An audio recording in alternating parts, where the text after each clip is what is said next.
Our next speaker is our very own Holden Heppler. Holden is a member of the Warner 4-H Beef Club. This is his 8th year in 4-H, and he loves public speaking. Public speaking has always been a part of 4-H and has given him speaking opportunities and given him special training to further his knowledge. He will be graduating in the spring and plans to pursue an education in political science and in hopes of achieving a career in politics. Holden Heppler, the cold intersection, Holden Heppler.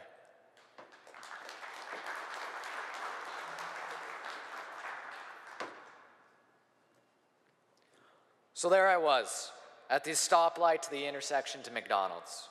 The night was black and quiet, and there were only 3 people at that intersection that day: the man with the 2017 BMW and the homeless man walking across the street. Chairperson, friends, family, and guests. Looking back to that day, I remember the thoughts that were meandering through my head. When I looked to my left, I saw a man in a black pristine suit and a black BMW.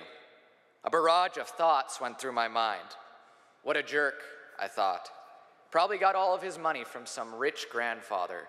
That man has probably never worked an honest day in his life.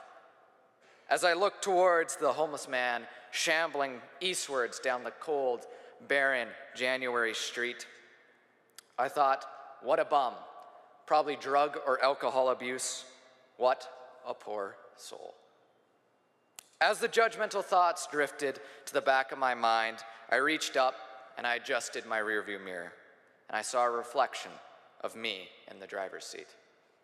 Me, a 16-year-old boy with an obnoxiously large truck and a hairstyle with a little too much gel in it.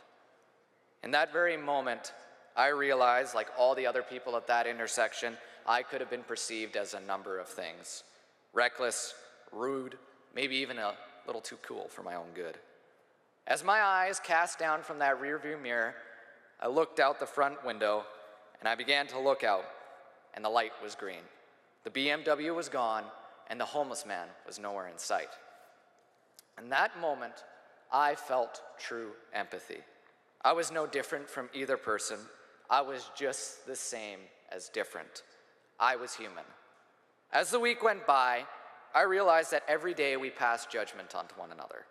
We choose to label each other as right or wrong, good or bad. On the news, we hear that we must pick a side. You must be liberal or you must be conservative. You must be against or for refugees. You must choose one or the other, as if we're being cast into 2 groups, those who like vanilla ice cream and those who like chocolate.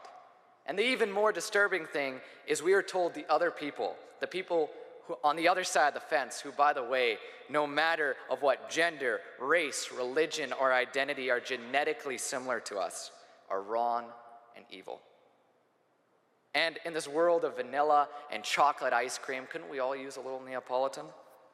The fear we have felt in this last year of political absurdness has left us more divided than ever.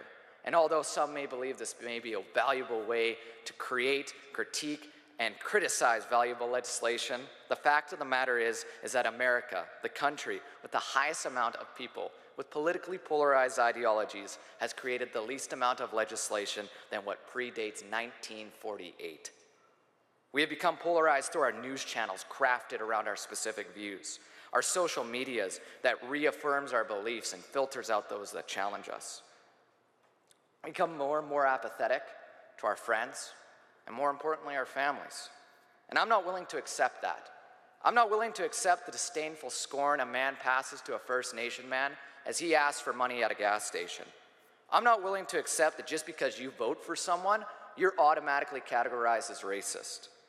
And I am not willing to accept that there is people out there who believes it's outrageous for someone to campaign for equal pay because said gap doesn't exist. When the fact of the matter is, women get 66.7 cents to the dollar of the same man working the same minimum wage job.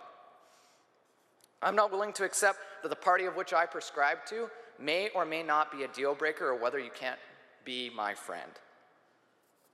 And of course, I could just say this speech and expect it all to go away. But the fact of the matter is every day there's people at intersections, just as I was, judging each other. So I have a plan. Go home today. Fire up the Facebook. Find that one friend you just don't agree with. That one person that makes your blood boil. And call them. And don't hang up that phone until you find something in common with them. A shared experience, or something you like. Because in the end, we're all people. And as terrible as Donald Trump may be, at one point he had to cope with his father's death. And I think that's something we've all had to deal with here as well.